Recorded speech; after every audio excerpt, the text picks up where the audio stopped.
I want to talk about a headline about ChatGPT because at the beginning of this week, ChatGPT did not offer its platform for artificial intelligence porn, but it does now. It was effectively something that could be switched on. It had been switched off.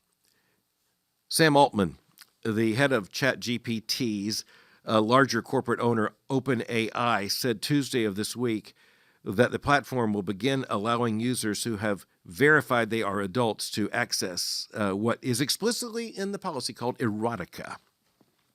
Altman said in a statement posted to X, quote, "Now that we have been able to mitigate the serious mental health issues and have new tools, we're going to be able to safely relax the restrictions in most cases." He went on to say, quote, "As part of our treat adult users like adults principle, we will allow even more like Erotica for verified adults."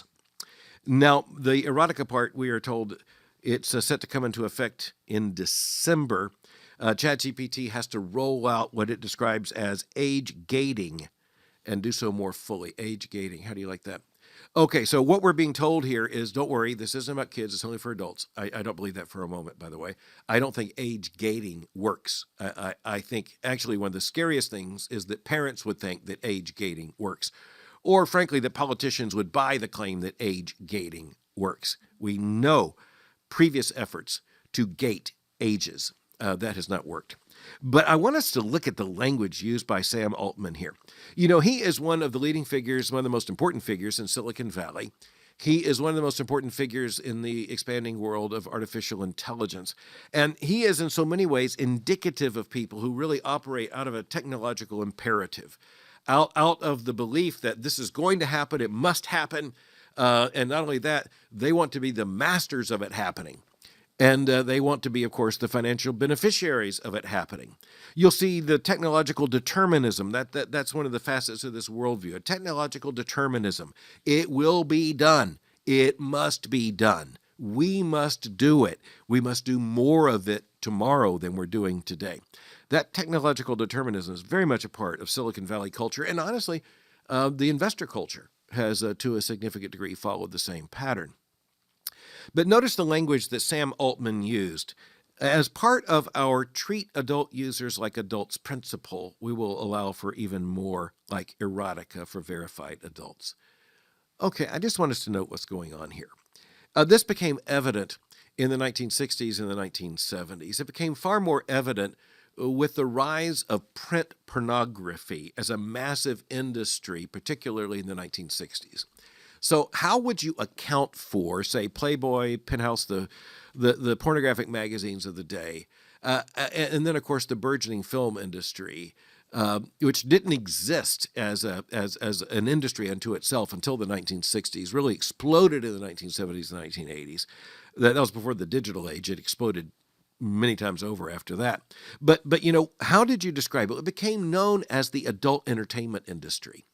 Now, one of the things Christians have to always watch is when language is being intentionally used as a moral discount.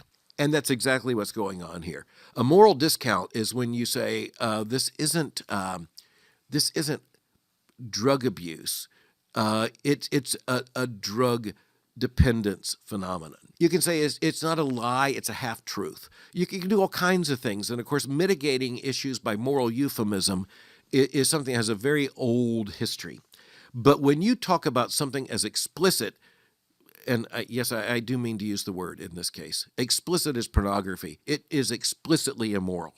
It is explicitly a rejection of the purpose of human sexuality. It is explicitly a rejection of the virtue of modesty. It is the commodification of human beings. It is the exploitation of human beings. By the way, at every stage in the process, the exploitation in terms of most heterosexual pornography, you're talking about the exploitation of the women who are involved, the exploitation also of those who are the consumers of the pornography, and also the exploitation of those who are affected outside even the use or the making explicitly of those products.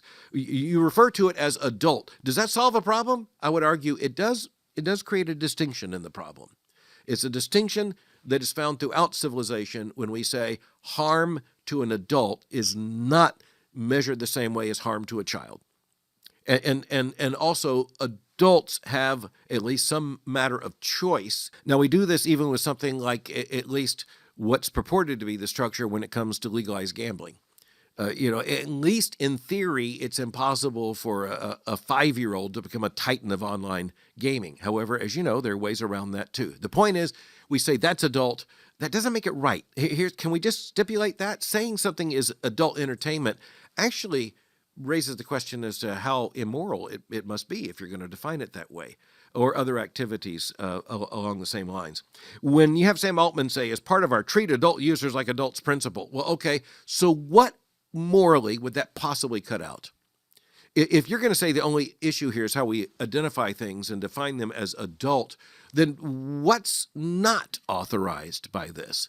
Because when you then say pornography, or his term was erotica, well, you know what's going on here. Now, as Christians, let's just remind ourselves that pornography, erotica, is the direct intentional lie and misrepresentation and abuse of God's gift of sexuality and God's plan in creation order for sex as the unitive act between a married couple, the generative act of producing babies and offspring. You turn that into commercial exploitation. It's not only that something's gone wrong, everything's gone wrong. And of course, the principle that conservatives warned about and Christians warned about in the 1960s is exactly what's going on now. And that is that not only does porn become a corrupting influence in individual lives, it becomes a corrupting influence in the entire culture, in the entire civilization. And furthermore, the boundaries are always exceeded. People say these are the boundaries of pornography, and then the next thing you know, well, the boundaries have been moved, and they keep being moved, and they keep being moved. Sam Altman didn't deal at all with, frankly, some of the unspeakably horrifying things I'm not about to describe on the briefing that are under the category now of erotica. And just imagine artificial intelligence is going to allow the creation of bots used for pornographic purposes and for customized pornographic entertainment films, whatever. It's really a scary thing. But it just points to the fact that there is no technology which is morally neutral. Let's just remind ourselves of that. That includes the wheel. When the wheel was invented, it could be used to carry, make a wheelbarrow. You can carry good things or you can carry stolen goods.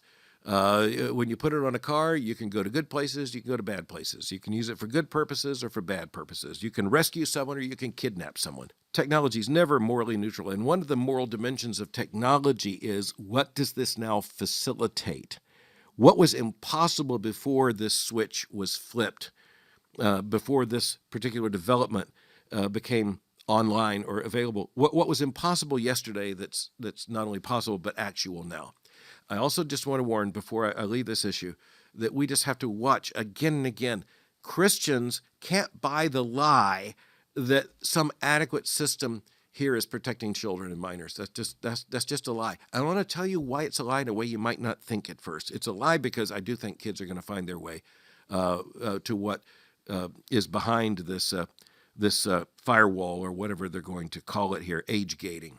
But the other thing is, children are corrupted because adults using this kind of online platform, they're going to be corrupted. Parents are going to be corrupted.